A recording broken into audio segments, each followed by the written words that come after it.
This conference will now be recorded. Good morning once again. My name is Wayne Mitchell. I'm the president and CEO of the Nacogdoches County Chamber of Commerce. For those of you who don't know, I want to welcome you all to the call this morning. Well, I'm pleased that we have so many folks already online, and I suspect we'll have many more join us as we progress.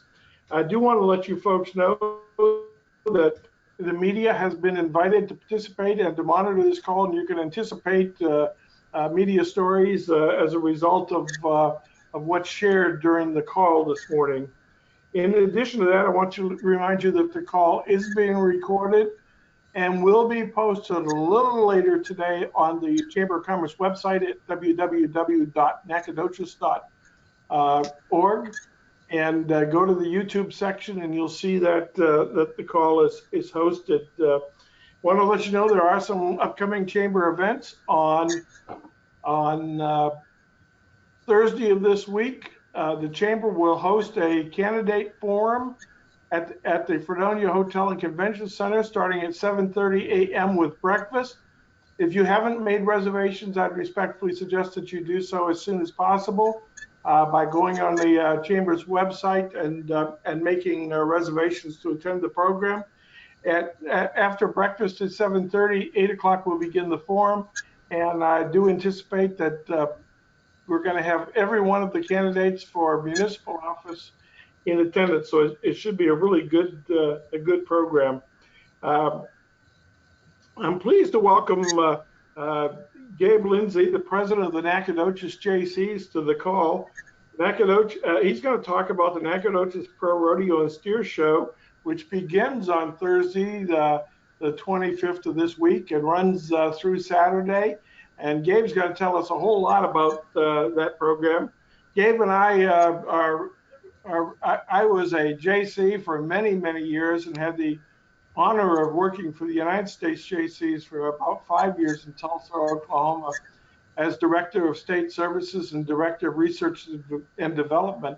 And I can honestly say it was one of the greatest experience I had in my professional career, having the privilege of traveling to all 50 states and to interact with over 350,000 Jaycees from Maine to Hawaii and Alaska. So we share the involvement, the love of the Jaycee organization. The Nacogdoches Jaycees do some incredible things with the mud run, the rodeo, and so many other things in this community. And I'm proud to say that I live in a community with a strong Jaycee chapter. So with that in mind, would you please welcome with me Gabe Lindsay, the president of Nacogdoches Jaycees. Good morning, Gabe. Good morning, Wayne. Thanks for having me.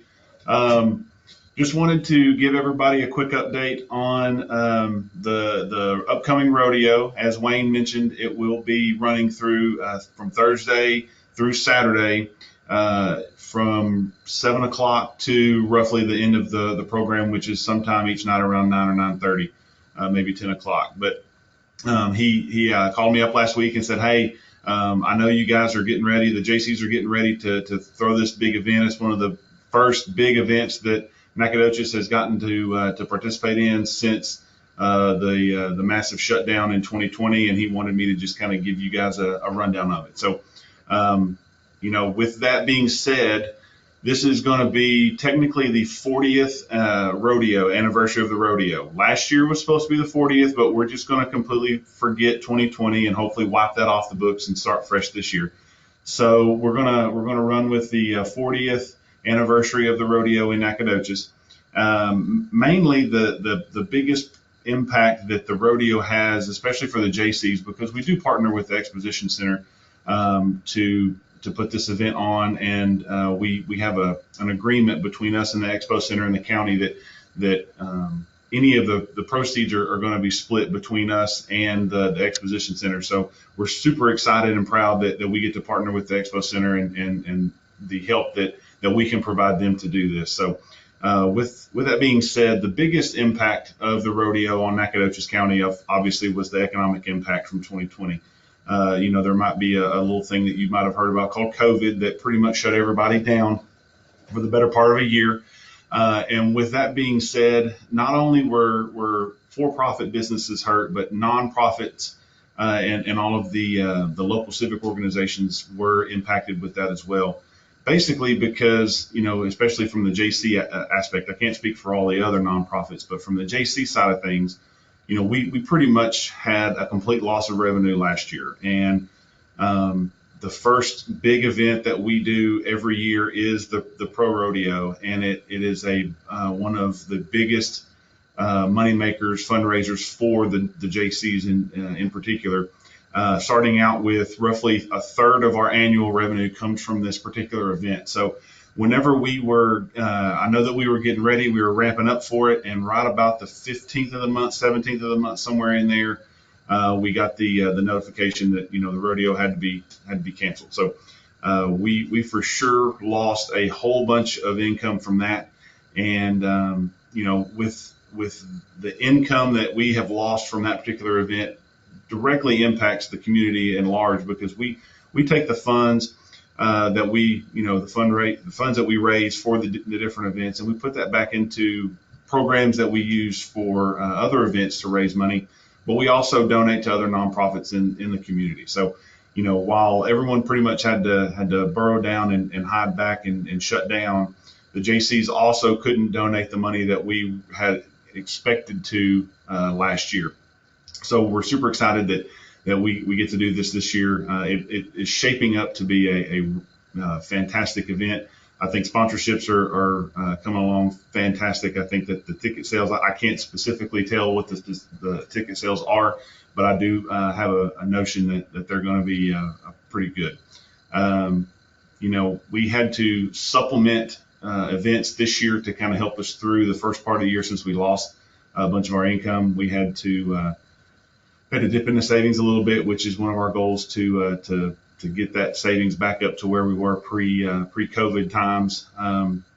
But we want to get back to work, not only to raise funds for the organization and other nonprofits, but just we have fun too. We like to see the rodeo, we like to participate, we like to do stuff. So we want to get back out in the community, help Nacogdoches and the surrounding communities that are going to show up to this rodeo.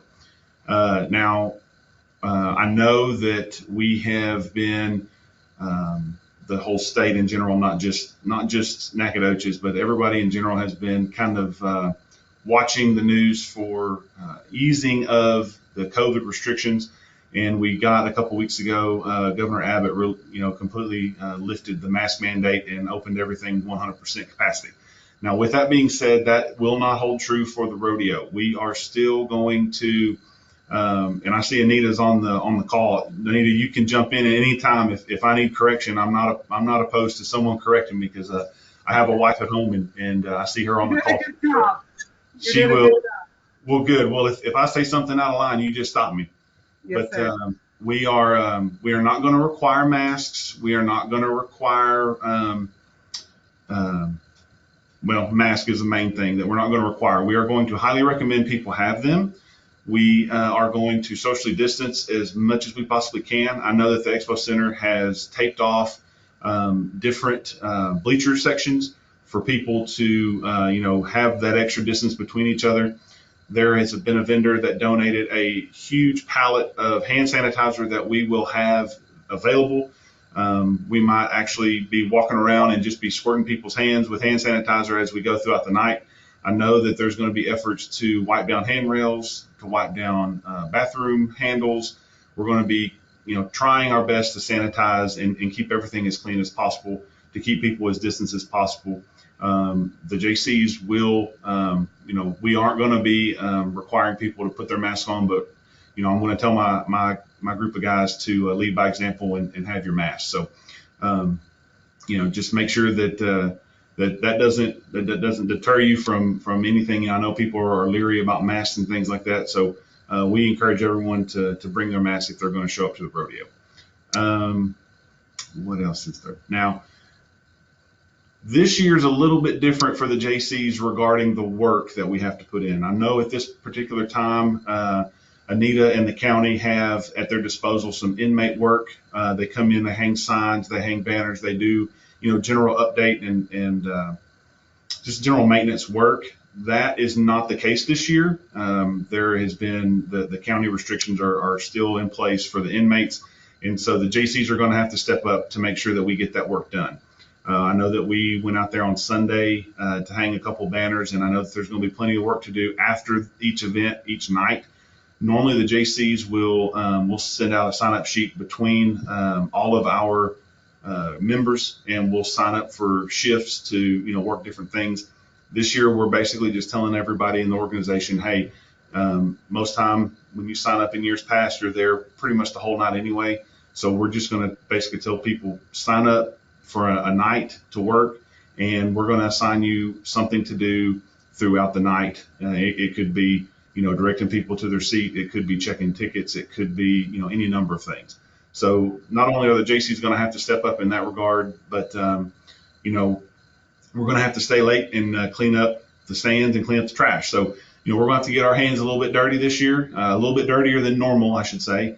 And so we are definitely up for the challenge. We are super excited that this event is actually going to go through. I couldn't tell you how leery I was, because I was treasurer last year and we were getting ready to, it was within a week or two, I want to say, that we were ready to put this thing on. And we got notice that everything pretty much had to shut down, and it was just devastating from the treasurer standpoint, because that is one of roughly a third of our annual income just completely gone. And so I know the expo definitely felt that pain too, but we are hoping that this momentum carries through, not only for the rodeo but through the rest of the year too. So with that being said, that's all I have for everyone. I will say that doors and gates open at 6:45, so get there early. You cannot buy tickets in person. You can only buy them online. So make sure that you check out, Anita, I don't know the link off the top of my head, but it's rodeotickets.com. Rodeo Ticket, no S, rodeoticket.com. Okay, I was close. I was pretty close. You're doing a good job. I'm like, yeah. Man, I'm trying my best, Anita. But you're doing an awesome job. Well, thank you. But gates open at 6:45. Make sure that if you haven't gotten your voucher for your tickets, that you bring a smartphone or some kind of electronic device to purchase them online. And then the mutton busting is going to start at 7, and I'm going to tell you that's probably one of the best events to watch. And I've got a little niece that's going to participate on Friday night, so I can't wait. Yeah. With that being said, that's all I have for you, your group. And if there's any questions or comments, I'm open. Well, Anita, where we have the opportunity to have you online as director of the Expo and the Civic Center, anything you want to add about the event? Gabe's done such a good job, but I will tell you that we have over 500 contestants coming. These are NFR qualifiers and world champions in every event. So, if you miss going to Houston, all those contestants are going to be right here in Nacogdoches. So we want to make sure that you come. Also, I want to say that if y'all have access to a marquee or signage that you can put on your signs, welcome rodeo fans, that kind of thing, please do that for us. We really appreciate that. We want to make sure that they feel welcomed to Nacogdoches. So be sure to do that if you will, please. One thing, Gabe, I was going to let you know that I did have talked to Sheriff Bridges, and hopefully we will get some inmate labor help. I don't know how much, but it might give us some little relief for your guys. But again, we won't be just totally expecting that. We need to be prepared to get our hands dirty. Yes, ma'am. We are fully prepared to do whatever needs to be done, and any help we can get is just icing on the cake. Right. Well, we're excited, and let me tell y'all, 2019 was one of our best years, most profitable years. And Gabe, you can correct me if I'm wrong, but it was one of our most profitable years. And this year, even though we've reduced our capacity to 50%, because we've had such an increase in sponsorships, and if everybody pays, we will at least meet or exceed what we did in 2019. And that's just because our sponsorships are up by about 15,000 if everybody pays. Well, that's great news. That's great news. And Anita, Everybody, while we got you on the line, other events coming up? other events, did you ask? Is that what you Yes, said? ma'am. Outside of the rodeo? Yep. Yes, sir. I'm actually working with promoters to bring some music concerts to Nacogdoches in April and then in June. And so these are big concerts. And so, if they get approved through court, we will be seeing that as well here at the Expo Center. There's a lot of events going on. We just got through with a drill team, equestrian drill team competition this past weekend, and that was huge. It filled up our hotels. And so we're excited about that as well. We're kind of slowly having more events and looking forward to that. Fantastic. Well, thank you, Gabe, for that excellent presentation. And we're looking forward. I guess I better get my application in for mutton busting if I'm going to compete. So we can hook you up. that would be something to see. I'll tell you that right now. Worth the price of admission. But Anita, thanks for all the great work you are doing over at the Expo. We really appreciate that. New sign out front really is wonderful. Thank you, sir. We're enjoying it. Thank y'all for everything.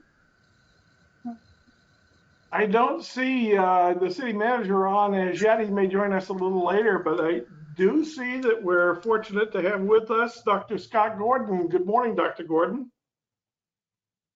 Hello, everybody. Hope everybody's doing well this morning. Just a couple of new items.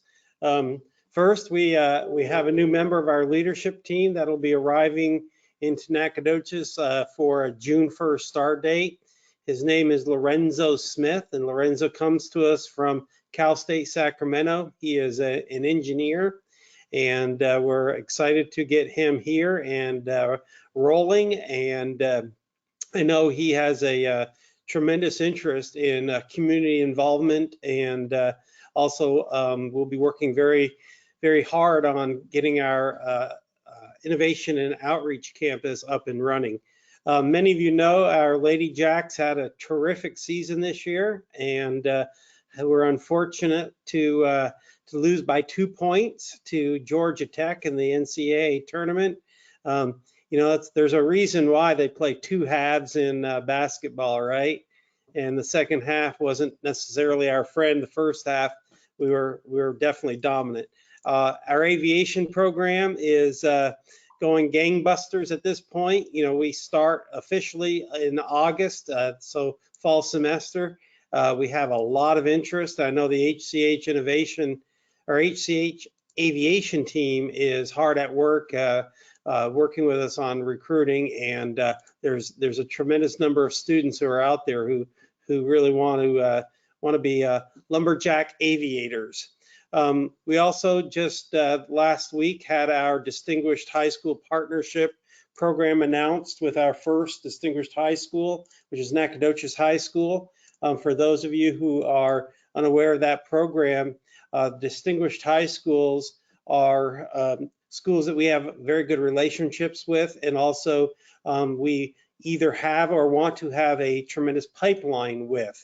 Nacogdoches High School is a good friend of SFA's, and we started at home with this program, and the top 30% of the graduating class can apply to SFA for free. If you rank in the between 11th and 20th in your 11th and 20th percentile in your class, you get a $3,000 per year scholarship, so about $12,000 towards your higher education. And if you rank in the top 10% of your graduating class, you will receive a $5,000 per year scholarship, or $20,000 for your education, and that's a tremendous help for our students and in this region.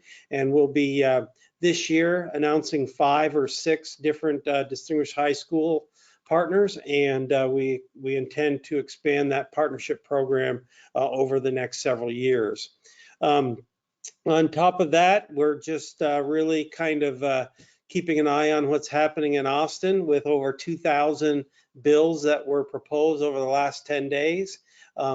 some of which were very good for higher education, some of which were disastrous for would be disastrous for higher education, and many that are just okay. So we'll be watching all of those.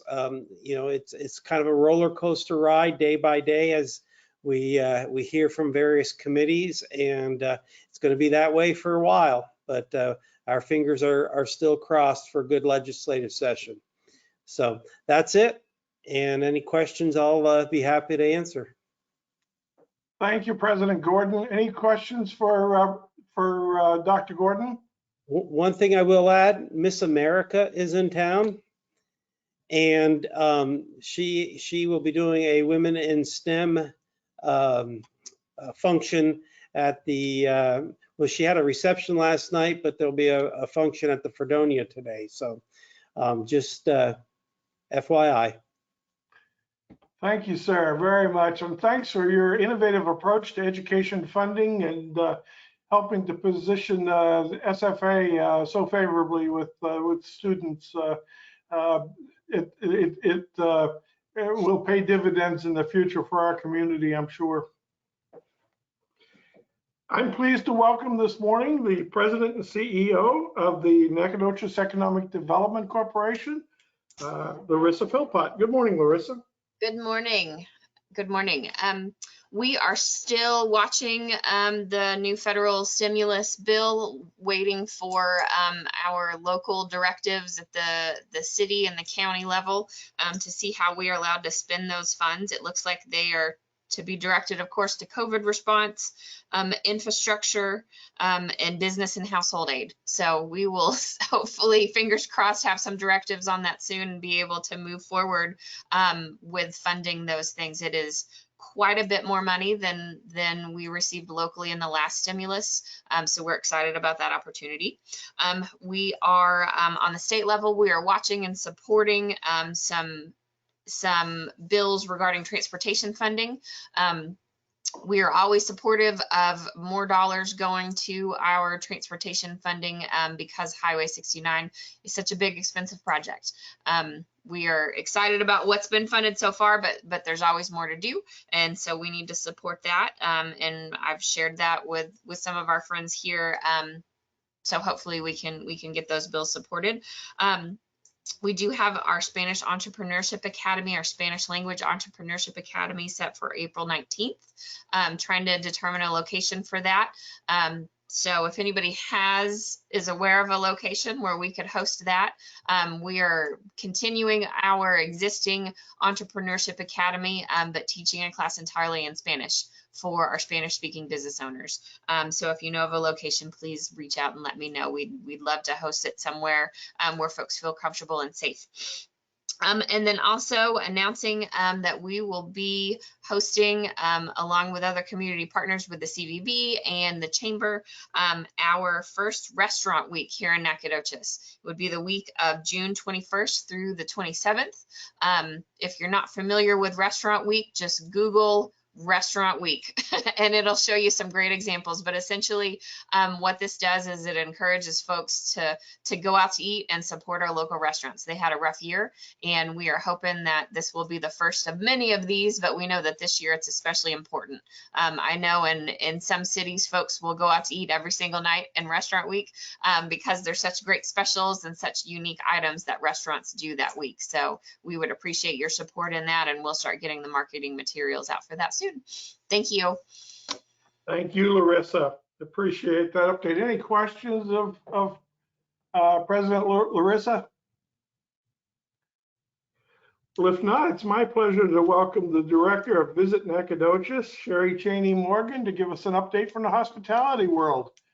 Good morning, Sherry. Good morning, Wayne, and good morning, friends.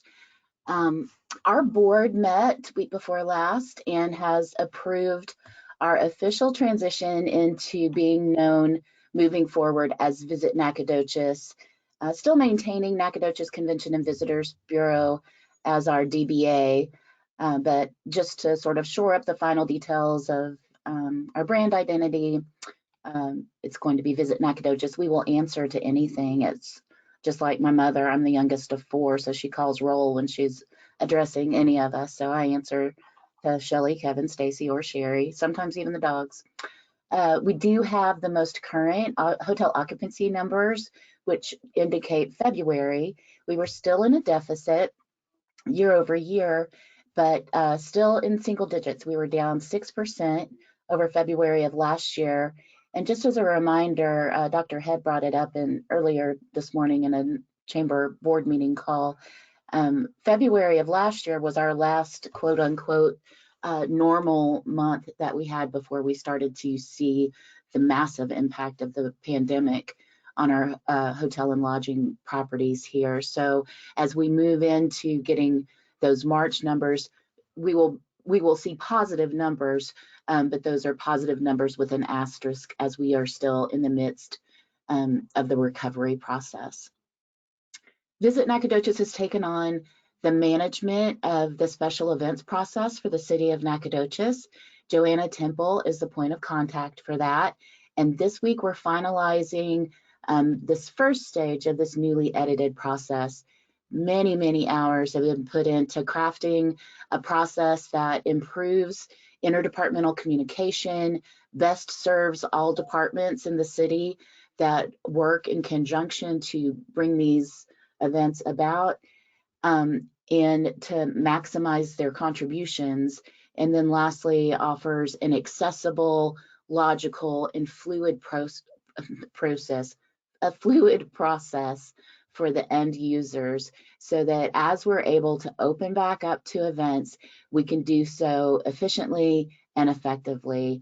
And I wanted to give a big shout out to Joanna Temple, Brian Bray, Jessica Sowell, Bethany Griffin, Dan Taravella and Officer Nick at PD, Kerry Walker and his crew in Public Works, and Michael Brown in Public Safety. It really is, it does take a village to make this happy, and Nacogdoches is fortunate to have a great brain trust and all of these different individuals that are combining their efforts to bring forth something meaningful and useful for the city of Nacogdoches. This Friday is the second Knack Snack Friday behind the Visitor Center from 11 to 7 with four food trucks, and then live music will begin at 5:30. So come on out. We want to see you here. Encourage people at work, in your neighborhood, encourage them to come out to the first one. Last month was a huge success, and we hope that this one is even bigger and better received. Lastly, yesterday would have been the 94th birthday of Charles Raymond Bright, who is the namesake of our visitor center and founder of Bright Coop and benefactor of what we know now as downtown Nacogdoches. And I never got to know or meet him, but I'm certainly aware of the value of his contributions and undoubtedly his obvious love for Nacogdoches, as indicated in everything that he's done for the city and the county. I often think about what he would think about the changes that have occurred since he passed away in 2013, or what new ideas he would have contributed. And this past weekend, we as a community were finally able to come together and memorialize the life and legacy of Bill Teague, another stalwart of our community that served Nacogdoches in so many different ways. And Sunday night, I learned of the passing of one of my childhood friends who grew up on the next street over from me. We rode the bus from kindergarten until, our sophomore year in high school. And I remember in kindergarten, he had to have one of his kidneys removed. And as a result, and with a small degree of genetics at play, he always, from that year moving forward, he was always the smallest one on the playground, but simultaneously the one with the biggest smile and the grandest heart. And so I find myself in this season of my own life where losses such as this one come more frequently. And I often get lost in trying to figure out, some deeper meaning in it all.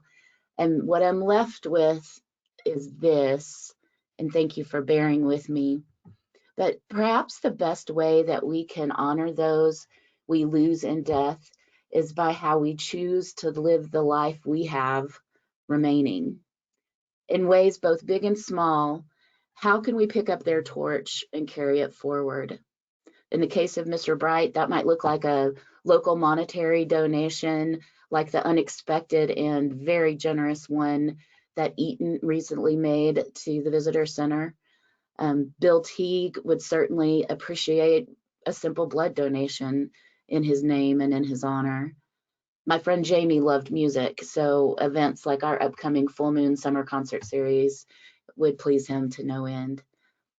I encourage you as you move through your week and month to think of ways in which you can honor the lives and legacies of your own heroes and loved ones and pay it forward. That's all for me.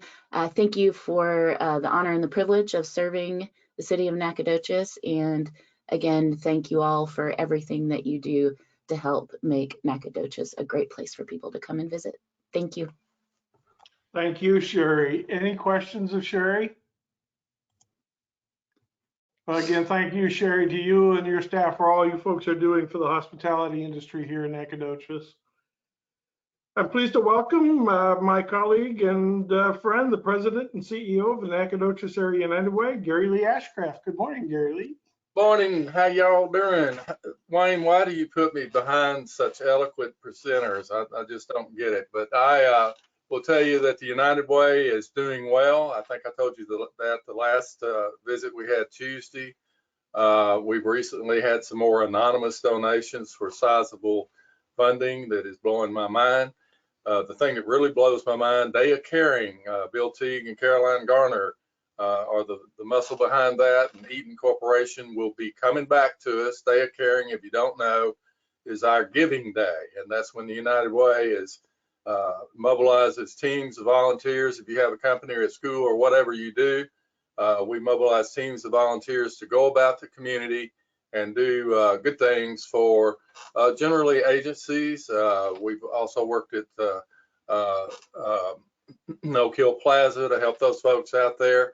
Really an exciting morning. It's done in the morning and it wrapped up with started off with a great breakfast and wrapped up with a great lunch and a lot of fun and a lot of good things happened there. Then the big deal is DUDAT. Nita, from what I understand, we were locked out. We were too late. You guys have done a good job of booking it. And so my guys, Richard Shade and Ronnie Henson, sent me a text and said, ain't happening this year. And we said, no, it is happening this year. And I went to my good friend Sherry Morgan for ideas, as I always do. She has ideas, I don't. It's just the demographic of me. And I said, what are we going to do? And she said, airport, which was stellar. And everybody's excited. And we're going to have our first ever DUDAT for the United Way at Mangum Airport, A.O. Mangum Airport. And that will happen on September the 25th, with the 24th being the Friday evening festivities that you all know about. So it'll be a wonderful thing. It brings a good attention to a great city facility managed by Joe Cefalo, who is also going to commandeer a fly-in that day. So we'll have visitors from all over the place for eating that great barbecue. Everybody's fired up. I'll end it this way, but I want to invite Kenny Arena, past chair and now campaign chair. Our disaster fund is doing well. You can go to our website or Facebook page, donate a little bit if you would. We're about to secure some serious money from the United Way of Texas. Our focus right now is some of the agencies that are paying incredible plumbing bills. And there are still people out there with no heat, no water, no this, that, or the other that we're looking after. So we'd appreciate your donation. Kenny's going to talk about a new project we have that she's led, and it's a neat project. We've been around the county this week with our Spirit T-shirt project. I'm not much on T-shirts, but I'm on these T-shirts. They're really cool. Go ahead, Kenny. All right, thank you so much. So basically, this was a fundraiser that I tried to get going last year as chair for United Way, and it's a chance to show school spirit and the Live United message. And we have t-shirts, we have polo shirts for those that are in the kind of more business atmosphere. And then we have some ball caps as well for when you're out volunteering at some of our community projects. So this fundraiser, as Gabe talked about, those nonprofits being hit, United Way wasn't able to have a lot of events that we normally have. Last year in 2020, we weren't able to do that. We weren't able to have our campaign kickoff that we normally have. We did get to have our turkey trot in November, and that was great to have an in-person event. We didn't get to have our parade, and that's normally a good fundraiser for us. So we're trying to make up for some of those fundraisers with this t-shirt fundraiser. There's t-shirts, polos, and caps. Go to unitedwaynac.org and click Spring Spirit Fundraiser. I just posted a video on our United Way NAC Facebook page, and Kelly's going to share that on the Chambers page. But check that out, and it's on Instagram. So if y'all can share that with your groups. I'm about to send an email out that goes out to our partners, partner agencies, campaign partners, all of those that kind of partner with United Way in our message and supporting our local nonprofits. If you'd like me to email that to you and you're not normally on my distribution list, put your email or message it to me in the chat and I'll get that to you. And it'll be a promo email about the shirt campaign. And, United Way makes $5 to $7 for every item, but it's also a great way to support the message. With the schools, we're trying to get the schools involved for a school spirit day and some great ideas to support our Nacogdoches County schools. So each school logo for all the Nacogdoches County public schools, the SFA charter school is on there. You can pick anyone that you would like. And the other thing is, like, some of the banks are talking about, or a company is talking about, getting their employees to buy one for their favorite school, and then you have a school spirit day at that organization. So that's something we're excited to promote as well. I think that's about all that I have to share, and I'll share the link in the chat. Thank you, Kenny, and that's all I have to share. Also, Wayne, thank you very much for having us. Thank you, Gary Lee, and thank you, Kenny, for that update on the shirts. We really appreciate that. I'm pleased to welcome the Communications Director for the City of Nacogdoches, Jessica Sowell, to give us an update on all things COVID and city. Yes, how are y'all today? I honestly don't have a lot in the COVID front, just because we are still kind of slowly plugging along like everybody else. We're going to continue to host those vaccine clinics that we've been doing the past couple weeks. There is a second round shot clinic coming up early next week. We continually partner with Medical Center, Memorial, SFA School of Nursing, and a bunch of other groups to kind of make that happen. So as we get those allocations from the state, we will continue to push them out as vaccine clinics. Of course, the city and county have no say over who gets what vaccines when, because 1 week we may get 1,000 to each organization, and the next week, like this last week, there was 300 to one community organization. So as we get those large shipments of vaccines, we will continue to do our big shot clinics that have been running pretty well.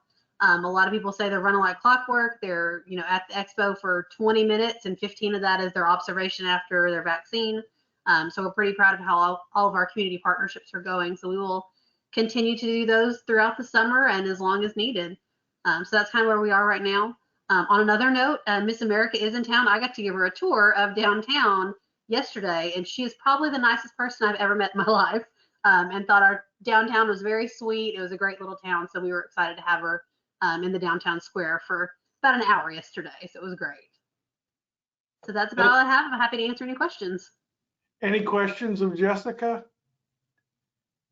Jessica, thank you very much for all you folks are doing and the vaccinations and whatnot. It appears we've made real progress. I heard last night that Memorial Hospital had no COVID patients and that there were no patients on ventilators, which I think demonstrates great progress. Absolutely. I'm pleased to welcome Erin Wyndham, and she's representing the Nacogdoches Independent School District this morning. Good morning, Erin. Good morning, Wayne and everybody. Yeah, Les is letting me speak. Awesome.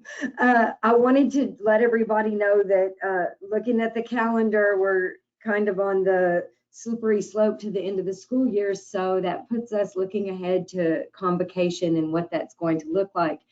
So many of you have been really strong sponsors of that event, and even having a vendor table at that event this past year due to COVID, that became a virtual event. Our hope is in August that this one will be back to in person, but because of social distancing practices that we anticipate will be in place, there will be no vendor fair. That said, we're still going to provide the goodies to the teachers that we've done in the past that you folks have so graciously contributed to, and we will still have sponsorships available. So you'll probably be seeing me or hearing from me along those lines. And if you've been wondering when things are going to start looking semi-normal up here at the district, that will look semi-normal, we hope. Also, we just really wanted to thank SFA and Dr. Gordon. We're so excited about the partnership of that distinguished high school distinction. It sets us apart from other area high schools because of what it offers our kids and brings a great benefit, not just to NISD students, but to this community, because we'll get to keep our good kids here at home going to SFA and then hopefully infiltrating the workforce at your businesses. So we were really appreciative of that offer and excited about that announcement.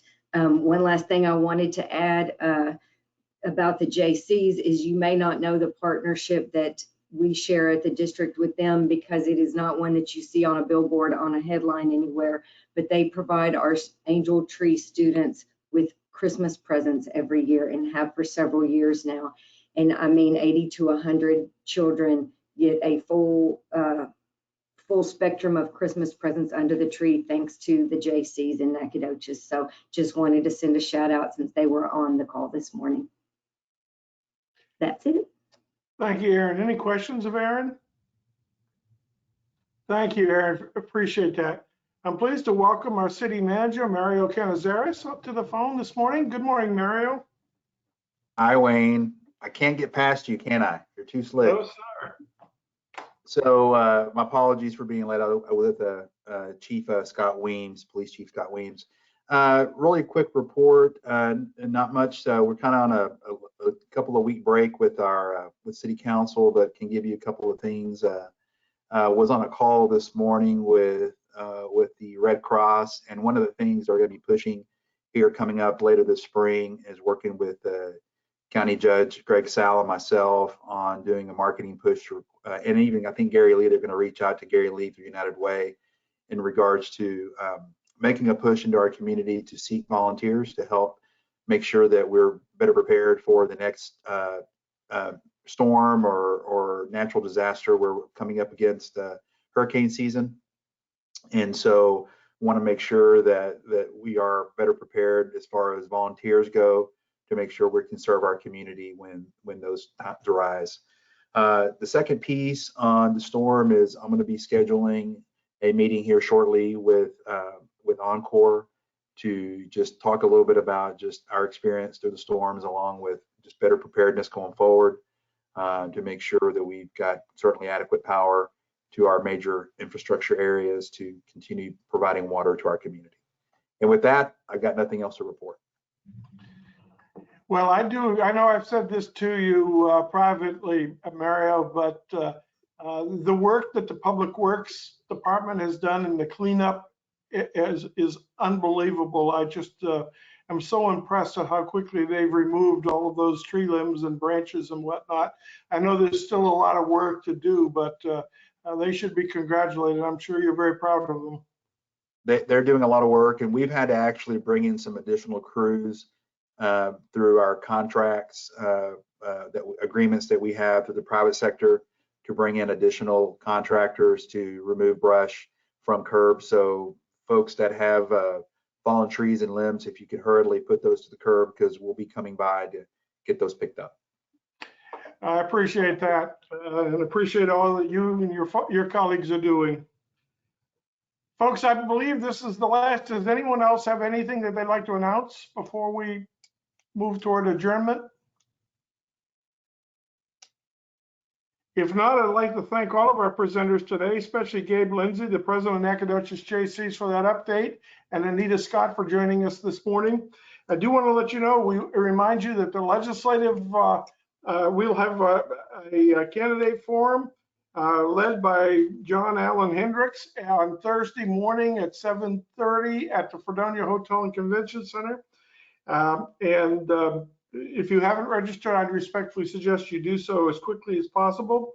I do want to acknowledge the fact that we lost the fellow that was very responsible for me being in Nacogdoches, Bill Teague, and we had his services this past weekend, and note his passing and what a loss he is to the community. And Sherry did a wonderful job memorializing he and her friends. I do want to let you know also that we're tracking a couple of key legislative issues that could impact the chamber and the community at large, and watch for more information. The board of directors of the chamber has ratified the legislative priorities for this session, and we certainly will be communicating our positions to our legislative officials very quickly here. So with that in mind, I thank everybody for tuning in today, and hope you have a happy and prosperous week, and appreciate your willingness to be a part of this call. Thank you.